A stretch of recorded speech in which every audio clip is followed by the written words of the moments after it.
Recording in process. Okay. So, Jason, you ready? Yes, sir. All right. Welcome back to Two Guys in the Outdoors. You can't see us because we got our screen, but here, I'll show you. It's Bob here, and I think we got a pretty good show for you as we're getting into doing a lot of scouting for the next deer season. So, Jason, how are you doing?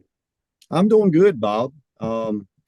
Like we talked before we um, started this, it seems like it's been a little while since I talked to you.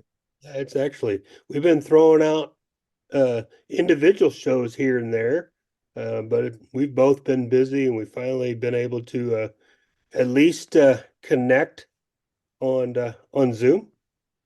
But Well, it's right, and but what we've got for our viewers is something that we need to use a digital platform to show them, don't we? yeah, this works Yeah, out much better, and it's we got to get with the digital times, right? We absolutely, can get out in the outdoors and go all primitive and everything while we're out there. But we got to use some digital technology to help us get a little bit ahead of the game, huh? So, absolutely. And uh, I use I use a GPS that goes along with what we're going to be talking about tonight, but don't want to give it away too much. But I think our audience can see that we're going to be talking about maps tonight and right. scouting, right? Yeah. So we thought we would jump into to show you how we look at it and how we use different tools for our e-scouting to get us prepared for boots on the ground when we actually get out there and scout. So Absolutely, so what I've got here, as you can see, this one here is just basic Google Maps, right? And there's a variety of different types of mapping solutions that you can use, right? Anywhere from the free stuff like this that we're looking at to things that you can pay for and really get into all the details and many different layers and there's and almost sky's the limit, right? Everybody's coming out with something new, right? yeah, So, absolutely. You know, this I guess the reason we're going to show this one, it's free. yep, Um, two, um, it does everything that you need it to do, other than it's not very mobile. And I think, you can't see property lines, and you can't save tree stand locations on it. But for scouting new area from home, Google Google Maps is hard to beat. yep. So let's get into it. So we got a piece of property here on Google Maps, and you can tell that it's in Virginia, and some of the savvy people could probably figure out about where it's at. But so we'll just talk about some of the things that we use this for, and I think Jason uses it in much more detail than I use it. Um, I'll just say quick what I do. I'm looking at tree cover. I'm looking at terrain. Okay, I'm looking for water sources. I'm looking for food sources. I'm trying to find, when I say water sources, are there streams? Are there little ponds? Okay, I'm looking for elevation changes. I'm looking for just what the terrain has, what the area that I want to hunt, what it looks like, where it's at, and where I think the deer may be driving and walking, and where their paths may be. Okay. Um, Now I said it like that, very generic, because I don't want to take some of Jason's thunder here, because he's got a pretty good idea here. But so Go ahead, Jason, with this piece of property here. What would you be looking at first? Um, well, I start out with this satellite image. And the reason I start out with the satellite image is I can tell a lot of things. Um, as I mean, it's obvious, right?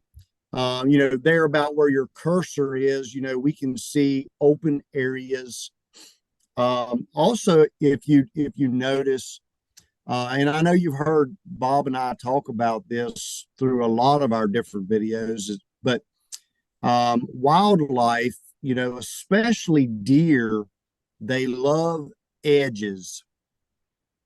And what I mean about edges are edges to between where vegetation changes. So the edge of a field, um, you can see those areas with this satellite image. Now Bob's going to take his cursor back over to the right, and you're going to see that darker green. If we zoomed in on that more, you would be able to tell that those are pine trees. And Bob's going to move his cursor there to the left, and you can see that's hardwoods. You can actually see some color change there. I'm guessing that when this photo was taken, it was probably early fall, maybe Yep. very early fall. But you can visually see the difference between pines and hardwoods, field edges, water sources. So I start out here because deer love edges. Edges is where a lot of food sources are. A lot of people don't realize, but deer are not grazers like cattle. Although you do see them out in fields, eating grass and clovers and stuff, but deer are browsers, which means that they eat a variety of things. They love honeysuckle and greenbrier and uh, buds off of young growth of trees and all that stuff. And where all of that stuff is where those edges are, where pines meet hardwoods, hardwoods meet pines, where open areas, you've got that sectional growth, and that's key. All right. So that's what I'm looking at here, and I really like this image because it tells me those edges or gives me a roundabout idea. All right. So Bob's going to go to the topographical layers.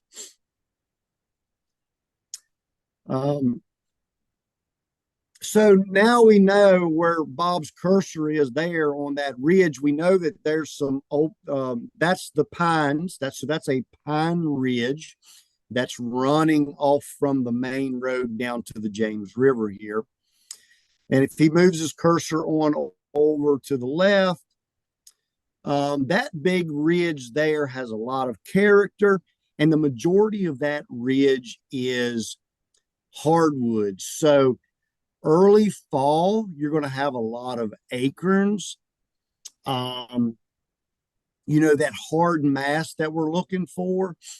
And so if Bob moves his cursor straight up, now go to your right, down, down, straight to your left, right there.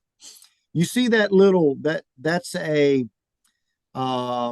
kind of a low area with a little high point ridge running down into it. That right there would be a place that I'd want to put boots on the ground. It's deer and other wildlife are just like us. They want to take the path of least resistance. So you can see that area there is not as steep. It has that nice funnel. It's got like a pinch point exactly right there where Bob, there's a pinch point that opens up into that little crab claw looking area. So I'm definitely going to put boots on the ground. I'm going to look around there, right? But that's going to be a food source for, early fall, into the rut. Those are going to be eating there, and bucks are going to be cruising that ridge. So that's going to be a place that I'm going to put some boots on the ground. Now, Bob's going to move his cursor further over to the left. And that area there, it's kind of a pinch point. So if you look right there where that point comes down, yep. So you've got a draw there, and that hollow there gets pretty narrow. All right. Here's the kicker. Now, Bob's going to jump back to our satellite image, and boom, look at that. You have a hardwood bottoms that lays between two clear cuts, open areas. So you have a outstanding potential deer hunting area. Because you've got a food source of hardwood mass. You've got browse, which is on the edges of those open areas. And then you've got a pinch point where deer have to be funneled into a tight place. So that's a great area to put boots on the ground as well. And what else is good about it? If you look at this piece of property, they got good cover areas. Okay, maybe not so much in the hardwoods, but on the edges and stuff. But over here in the pine area, got some good covers, probably some good bedding that's going on over here, right? Got water sources. You got all these food sources, like what Jason was just saying. So, they're not having to travel that far. Everything is right there. Food, house, and water. Yep. So go right there between the hardwoods and the pines.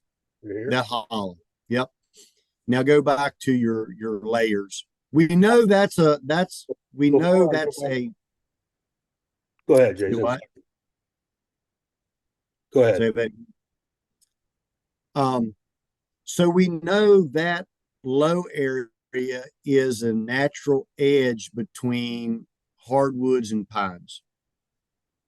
So, Bob, go back to layers, show the topo. Before I do that, I want to show this. So Okay. when we looked at that little bitty horseshoe area with the little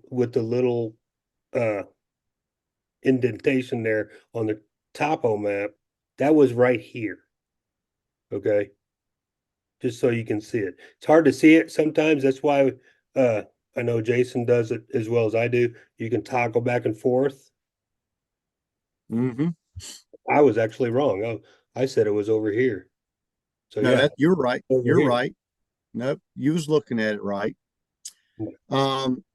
So that big hollow there where that water's running up between the pines and the hardwoods. So look at that. Look at the points of those ridges there that's coming off. Yeah. I'm going to put boots on the ground on those points. Number one, if you notice, they're not near as steep as the sides. So deer are going to naturally want to travel those less steep areas. Plus, again, you've got a natural edge there between hardwoods and pines. So, on this piece of property, I pointed out three main areas there that I want to put boots on the ground to see if there is any deer sign, turkey sign, or anything like that. So that's kind of how I use Google Maps with the satellite image and then to the topographical. And just like Bob said, you toggle back and forth and you can really kind of pinpoint areas where you want to get in and scout before you hunt. Um, Now I use a GPS, um, or other um, platforms when I'm putting boots on the ground because they're mobile and I can kind of look at that screen and navigate my way to those spots that we chose by using Google Maps. And the one good thing on here is when you're doing this and you just seen it, you find a set area, let's say I want to go and check this area out, right? Well, you click on that, now you got the GPS coordinates. Yep. And you can put that into your phone or whatever GPS device that you have, okay? And get you right there. Or it gets you really close.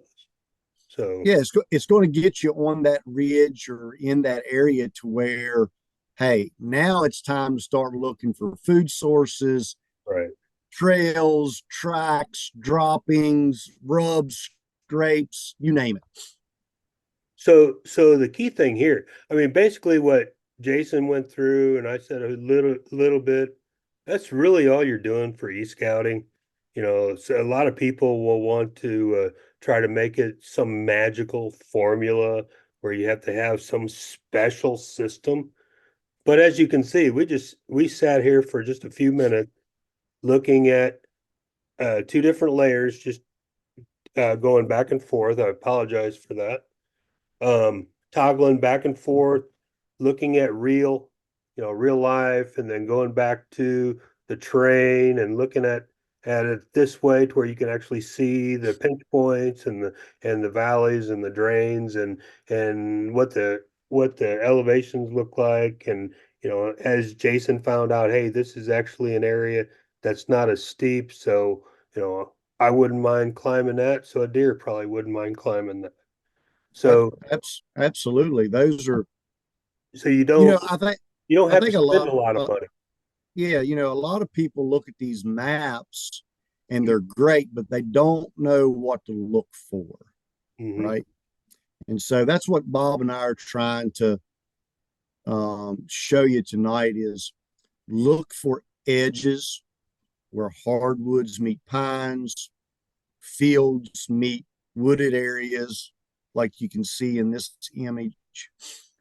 Um, then you look at the topo and you're looking for elevations, pinch points, which we showed.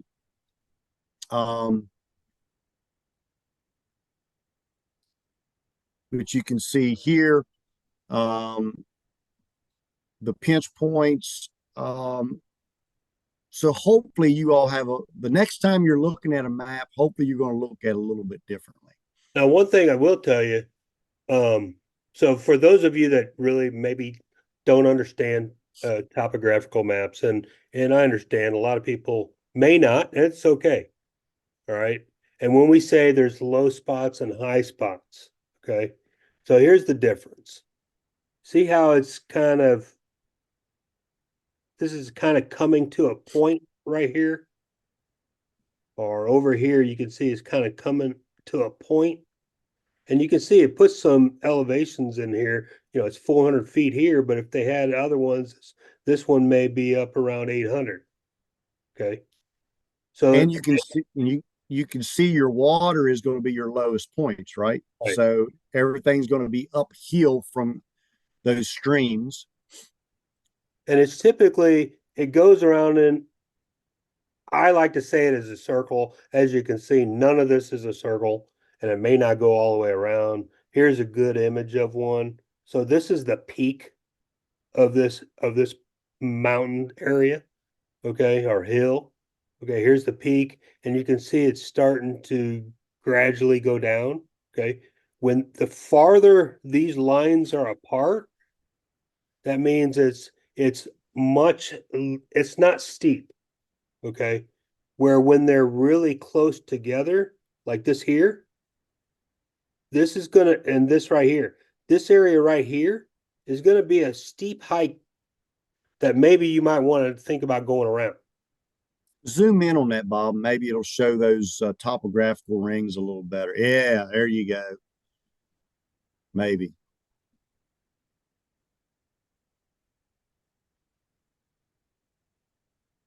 You might have to go out just a little bit. There we go.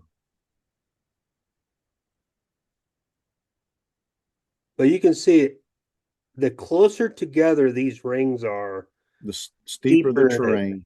Yeah. Like this, you look at this one, this area is not going to be that steep. It may be fairly high, okay, but it's not steep. So this wouldn't be too bad of a hike, okay. But this right here, like the last hike I went on, we seen something like this. We ended up walking down further Mhm. other place, just because it's harder. This area right here is even steeper yet. Okay. So that's just some of the things to look at. If you didn't understand what a topographical map is, they have these rings or they have the 3D look to it to where you can actually see, okay, this is a peak, this is a valley. And Jason's absolutely right. Very seldom would you ever see any water on a peak. If it is, water's running downhill. Yeah. So basically that's it. The rest of the stuff that you're going to learn about this area on hunting, you're going to learn when you got boots on the ground. And I don't know how many times that I've looked at the map and, oh man, this is going to be the greatest spot. I'm going to find something right here. I'm going to get right here in the middle. They're going to funnel down both of these ways, blah, blah, blah, blah, blah, blah, blah. Okay. And I get there and there's absolutely no sign. Or I put a trail camera in there and I don't see anything. Okay. So don't automatically think just because everything points to it as being the best. Once you get there, it may not. You may find out that this area right here is the hot spot for the year. You see what I'm saying? And it moves around. Jason said this many times. That hot spot will move around as the season goes, right?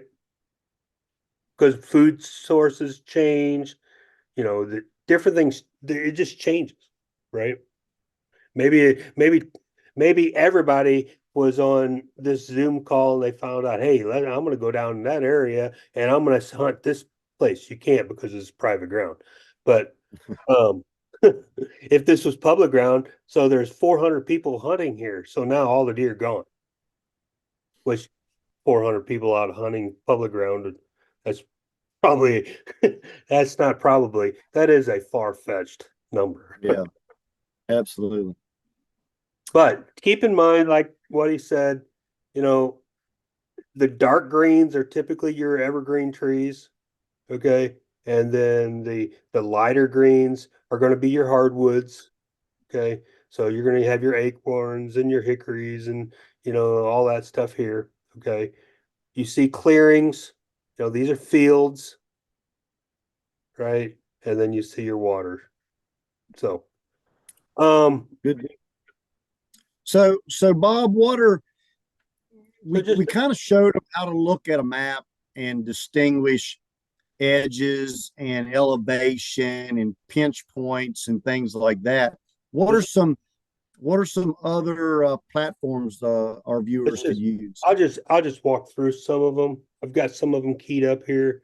Another free one you can get into Google Earth. Everybody's looked at it. Looks same as Google Maps. It's just a little bit, different way of looking at things.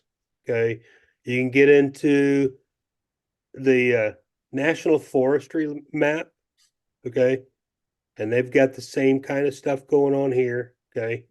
That's You, a great go that's ahead. a great way to find public land Yeah. and roads and trails that are on that public land that you can utilize. So that's what this is right here. I've got the George Washington National Forest, and that's where I hunt a lot in here. And you can see, there's some roads coming off of here and some trails, right? The main roads getting to it. So you got to try to find some inlets to where you can get to it to where you're not on private ground. You don't want to go on private ground to get into it. And so yeah, that's a good place. And then I don't have it pulled up, but you can go into whatever county you're in and pull up the geographical information system. And this will actually tell you who owns what. Okay. So if you run across a piece of property and hey, from the road, it looks like, hey, that would be good. I'm not sure if it's public ground or not. You can actually pull that up in the GIS and it'll say who owns it. And don't be afraid. Walk up to their door, knock on, and be courteous and say, "Hey, do you mind if I hunt on your property?" And if they say no, don't get mad. Just say thank you and move on. Okay. I know a lot of people that do that. And then you got what is this one? Oh, this was the GIS too. Yeah. And then the last thing I'm going to talk about is so these are all free. What we've talked about so far, everything there was free. Okay. You just download the app, you go to the website, what have you. Okay. Um, the next group, which I'm only going to show you one, they're all basically the same. They all got their little bells and whistles and they tie things together. Um, but then they start costing money. They have typically they'll have a free one to get you tied in. They tug you in with that freeness. Okay. And then they start adding features to it, and oh, I got to get that. But they will cost money, and that's your Onyx hunts, or your Onyx, your hunt stands. What's some of the other ones, Jason? Do you know? Um, Hunting, there's more and more all the time. I think Hunt Stand and Onyx is two of the most popular. yeah, But I, there's different groups adding stuff all the time. right. I personally, since I am hunting and I do like hunting, so I went ahead and got a subscription to it. They do have some good features. You can see right here, it's got the same thing. I can zoom in, look at these pinch points, just like what Jason said. I can look at different layers. Okay, I can look at property information and it'll tell me who owns it. I can look at crop history. So, if I'm looking at areas that is more agriculture, more you know, grain type hunt stuff. So it shows what type of farm. Soybean, corn. Yeah. Yeah. It's got different images. Okay. The main one that I use is the one that I just showed you, not the crop thing, but the main one, and then I'll start looking at the terrain. Looks very similar to what we just said, right? Looks just like Google Maps, right? You can really see elevation with the 3D imaging. You can see um, all the hollows and Yeah, creek bottoms. It's pretty neat stuff. you can see everything, and you can see how these lines that I was talking about, okay, they're very defined. So it's the same basic stuff, right? Um, Here's the lines even more, right? So this one's got elevation on there. So this point right here, Crawford Knob, goes up to 3728, 3,000, 3,700 feet. Bob, hey, there's a great example of the elevation rings where they're really, really close together. It's steep, Right and here. where they're spread apart, it's going to be not as steep. Yep. Yep. So if I was going on this hike through here, I'd probably be walking up this valley a little bit, and my plan may be trying to zigzag through here. Okay. Now it looks like I'm gonna have to go through some steepness. So I try to find the area that's maybe the least amount, which is real quick look, I may try to go up this way and then come up this ridge like that. Right? So, you can use that stuff to your advantage. So, but this one costs money, and you can drop pins, you can drop stuff, this is something that's on your phone. So you can drop all kinds of stuff into it. But I believe we've given you the basics for all you beginners. I would definitely start off with Google Maps. I started off with when I really started getting into the e-scouting, but it wasn't around when I was hunting, it was more map scouting. Yeah. But when I started getting into the e-scouting, I started using Google Maps. I mean, I didn't want to spend any money. Okay. Um, and as you've seen, we were able to do that. Jason pointed out 3 places that would be time to go boots on the ground, potential deer hunting areas. Yeah. And that's what you use this off season when it's brutally cold out. You can look for new property. You can study those maps just like we showed you tonight. And then, you can get out and put boots on the ground and see if you can find some sheds Yep. and trails and get prepared for next fall. So, Go squirrel hunting, try to get rid of some of those pesky squirrels that aggravate you during deer season. yep, yep. But So, yeah, and now's a really good time to get out and look for things. There's no leaves, so it's not like in the summertime where it's going to be hard to see. So you'll be able to see a lot different areas. Right now, and I've always been told this, and I agree with it. Now gives you a good image of what late season hunting will be next year, yep, potentially. Okay. yep, And then as it starts getting closer to spring and it starts greening up, you're starting to see early season hunting. Okay. So this time, summer, in my opinion, is not the greatest time to be scouting because it's not really giving you a good picture of what it is, what's going on there. Okay. But this time, January to let's say April, in my opinion only, and Jason may have a different one. We've never discussed this. My opinion here is this is the best time to see how that piece of property or how that new area looks in the different season. And you're looking at it backwards. You're starting off in late season and moving into early season. So yep. I don't know, Jason, do you agree with that? And I'm okay if you say no. No, this time of year, um, I'm out, especially now because we got snow on the ground. Is I'm following those trails. I'm looking for deer tracks. I'm hoping to find a shed while I'm doing it. But yeah, it paints a picture of what late season hunting and those food sources are in your particular area. And then late summer, early fall, it's time to start because food sources change, and it's time to get boots on the ground and start figuring out where you're going to hunt for bow season. So yeah, I agree with you 100%. Now I will tell you guys, um, oh shoot, I just had something I wanted to say because of what you said, and I forgot. Oh well, Must have been a lie. must have been.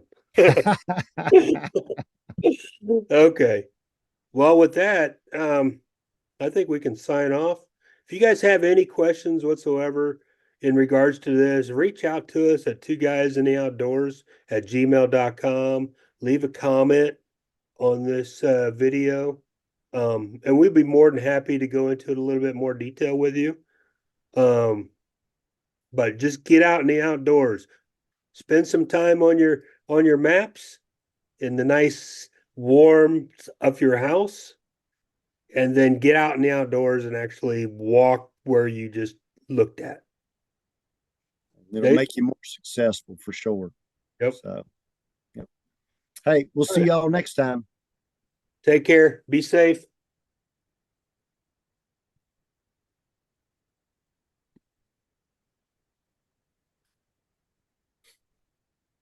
Okay, did I stop recording? No, it's still recording. I Or almost, mine, or I almost, mine's flashing in the top left-hand corner. yeah. I got a new computer and I've not learned how to do Zoom on there yet. This is the inaugural thing on this computer.